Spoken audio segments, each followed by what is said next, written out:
Hey, what's up guys? Welcome back to my channel. Today we're going to be standing up the entryway that we've built in the past couple of videos. If you haven't seen those videos, there will be links in the description of this video so you can go catch up. We're also going to be finding out if the 9-inch rock bit is going to work better to get through this little bit of rock that we ran into versus the 12-inch rock bit. My name's Austin Ross. I've been a welder for 14 years. Here on this channel, I share tips and tricks for rig welders. If those are videos that you're interested in, make sure and subscribe and ring that bell to get notified when I post a new video every Friday. If you're interested in an online digital course on how to build a fence like this or this, well then you are in luck because we are actually creating one right now. It's not available yet, but it will be soon. If you want to know more about that and how to get notified whenever it becomes available, stick around. We'll talk about that here in a minute. Okay, it's the next day. We got all but 3 holes popped. We started popping these 3, but we ran into rock about 40 inches down in 2 of them, and then another one we only got about 2 foot down. So we got a 9-inch auger. A guy that I know said that sometimes it'll go through a little better than the 12-inch. We'll see what happens. Try to get a little more depth out of them holes. We put the 6-inch post in the entryway right here, just so nobody would run or drive over these holes. But I think that's what we're gonna do. First thing is get this bad boy drug over here in the driveway, get the holes lined up with the entryway, and then we got the landowner's tractor coming. We're gonna set it right here. We're gonna put the skid steer right behind me. Scratch that, the skid steer is not gonna be back here. That was the idea I had in mind. Plans changed. You'll see here shortly what we did to get this thing stood up, thanks to the help that I had. Anyway, you can kind of see here we got all our holes dug 5 foot deep. This is our all shot. 6-inch post will be going in here, and all these. We got a few. We're just going to roughly right there for now. In the future we will take it all the way to his property line, but yeah, so it kind of goes all shot, over, entryway, over, and all shot. Same way on the other side. All right, let's get her did. I don't know where Jared's at. He's back there playing on the skid steer.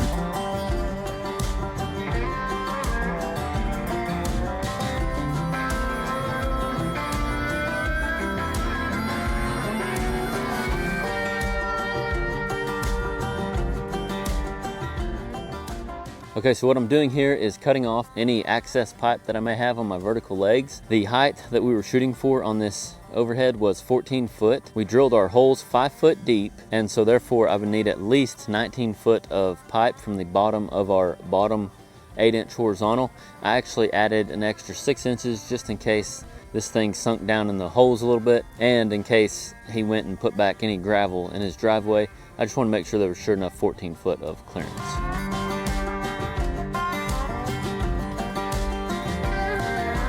Alright, so I wanted to show you this. This here is tabs that we bent out. This way concrete could get inside the post. Jared, the guy that has been helping me on this job, he actually learned this from somebody, a farmer that he worked for in the past, and I liked the idea, so we tried it here. If I could do it over again, I would make the tabs a little bit wider, and I would move them down further into the ground a little bit.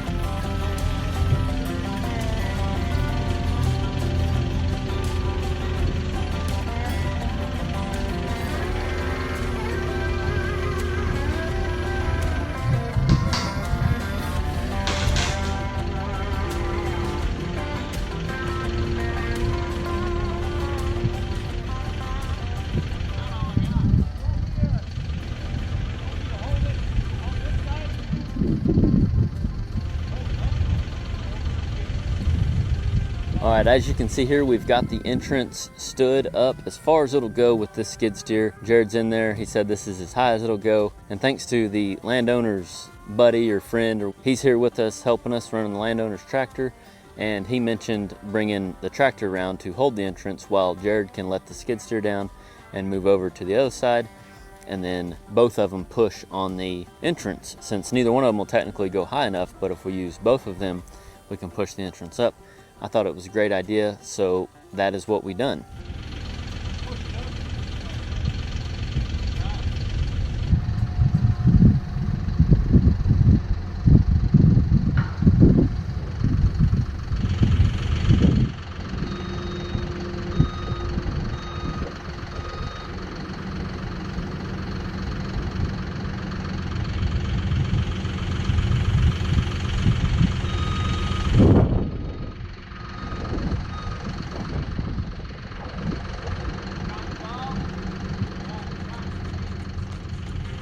All right, if you're interested in the online course that we're building on how to build pipe fence, and I mean all the details from start to finish, as well as a little bit of other types of fence, and you want to get notified whenever it's available, you can text the word trade school to 405-643-7176.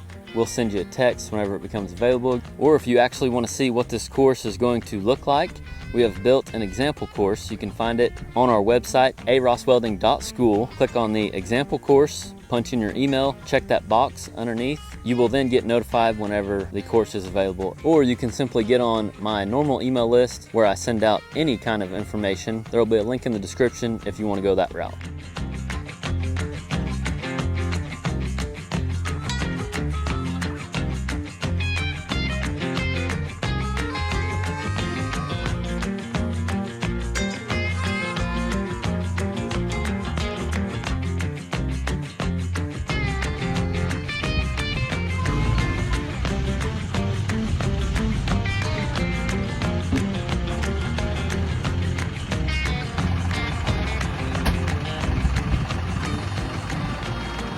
Sometimes you just got to do some cowboy stuff.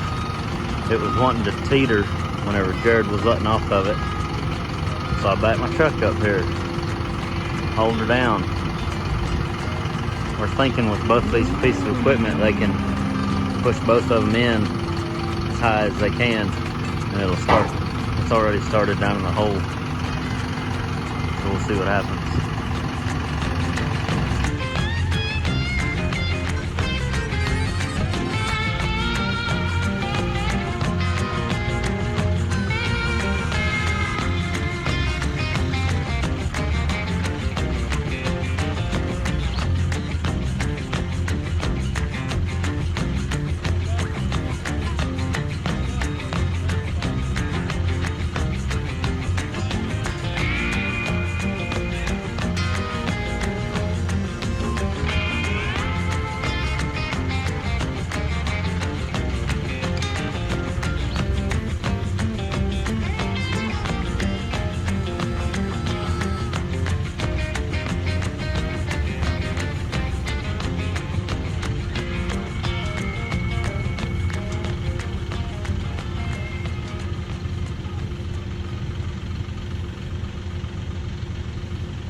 All right, once we got the entrance stood up, it was time to set it in concrete.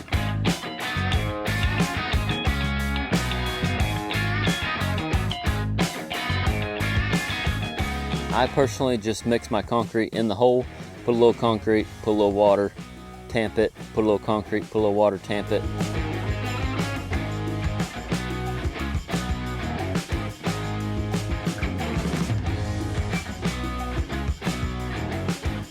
And as you can see here, I'm sprinkling something out of a clear tote into this hole. That is basalt, also known as fiber or similar to fiber.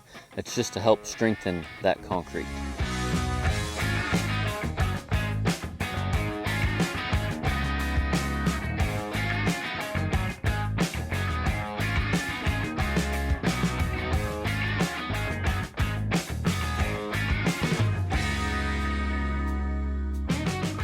After we got both holes filled with concrete, water, fiber, and tamped it all, before we let the skid steer off, we tacked a piece of square tubing and then I think it was a piece of pipe on the other side, just to keep this thing nice and level while the concrete cured.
All right, now it's time to see if this 9-inch rock bit is going to work better than the 12-inch.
Okay, so a guy that I know recommended that we use a 9-inch rock bit versus the 12 and said the 9-inch would get through easier than the 12. It says it'll go places the 12-inch won't go, and he was definitely right, because we just, in 3 holes we had trouble with, the 9-inch punched right through. So we're gonna go back with our 12-inch and clean out the holes. Hopefully we can get a 12-inch hole still. So worked good.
All right, we just got all of our posts cut to length.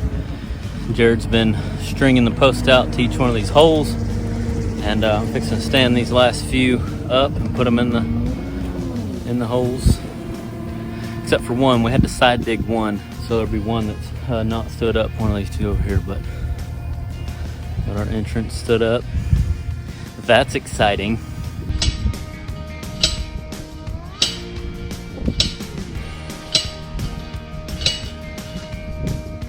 Once we got all our posts in the ground, we ran electric wire. We stretched it from our T-post on each side and then took a come along and stretched that electric wire nice and tight. I like electric wire over like string line, just for the simple fact that you can get it nice and tight. Anything to help keep that fence nice and straight. And then of course we started setting posts. Same way we did the entryway. A little bit of concrete, a little bit of water, a little bit of fiber, tamp, tamp, tamp, and repeat. We put about 2 bags of concrete per hole. It did not fill up the hole, but that's actually what I was shooting for. I like that concrete to be below the ground level a little bit. That way you can put dirt back over the concrete, and that concrete kind of acts as an anchor down there.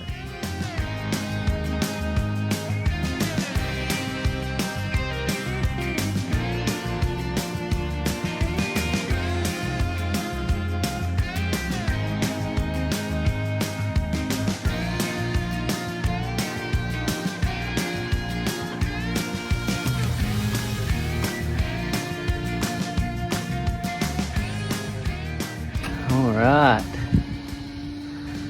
got 6 posts set on this side of the driveway. It is Saturday, and skid steer's got to get back to the rental place Monday morning, so Jared's gonna load it up. I'm gonna gather these tools up, and yeah, good day, good progress. It definitely took longer than I intended.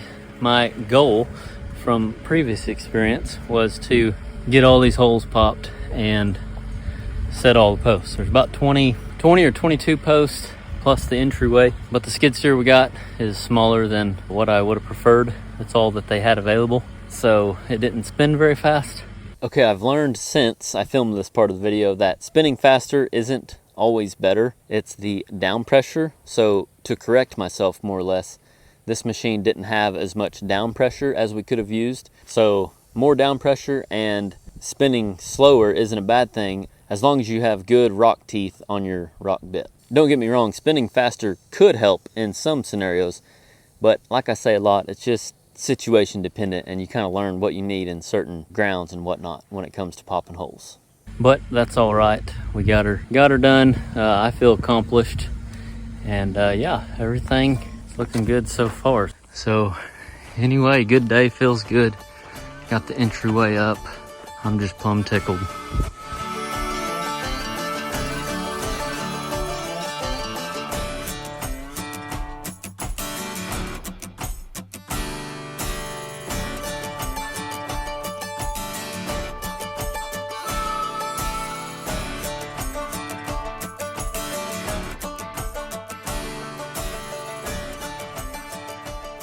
My advice for this week is, even on your worst day, no matter how bad things have gone that day, reach down there deep and look for and try to realize that you got out of bed that morning, and that you're walking, and that you're breathing fresh air.